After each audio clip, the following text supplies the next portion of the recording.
বিসমিল্লাহির রহমানির রহিম।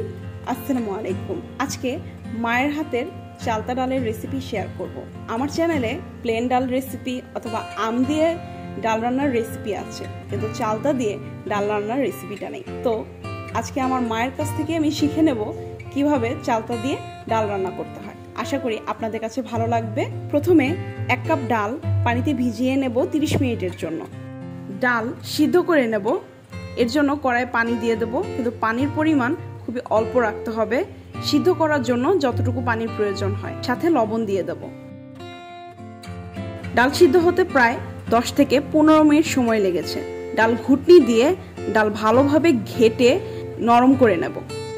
এবার 1 চা চামচ আদা ও রসুন বাটা দিয়ে দেব। 1 চা চামচ করে হলুদ ও ধনিয়া গুঁড়া দিয়ে দেব। আবার ডাল ঘুটনিতে ভালোভাবে ঘেটে মশলাগুলো একসাথে মিশিয়ে নেব। কেটে রাখা চালতাগুলো দিয়ে দেব।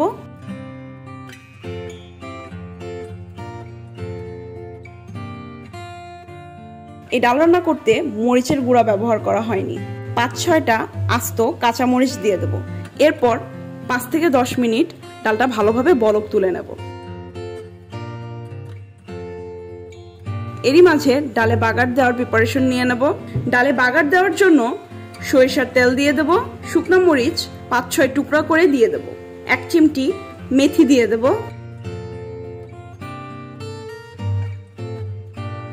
রসুন ও পেঁয়াজ কুচি দিয়ে দেব।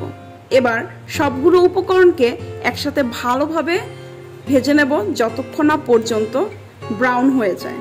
দেখতেই পাচ্ছেন পেঁয়াজের বেরেস্তা করলে যেভাবে ব্রাউন করা হয় ঠিক সেভাবেই ব্রাউন করে নেওয়া হয়েছে। এবার বলক ওঠা ডালে বাগারটা দিয়ে সাথে সাথে ঢাকনা দিয়ে ঢেকে দেব 5 মিনিটের জন্য। 5 মিনিট পর ঢাকনা তুলে ধনিয়া পাতা দিয়ে নামিয়ে নেব। আশা করি আপনাদের কাছে আমার মায়ের হাতের চালতা ডালের রেসিপিটি ভালো লাগবে। পরবর্তীতে আপনারা কোন রেসিপিটি দেখতে চান আমাকে কমেন্ট করে জানাতে পারেন। আমার চ্যানেলটাকে সাবস্ক্রাইব করে দেবেন আর নতুন নতুন ভিডিওগুলো পাওয়ার জন্য বেল নোটিফিকেশনটা অন করে দেবেন। সবাই ভালো থাকবেন, সুস্থ থাকবেন। আল্লাহ হাফেজ।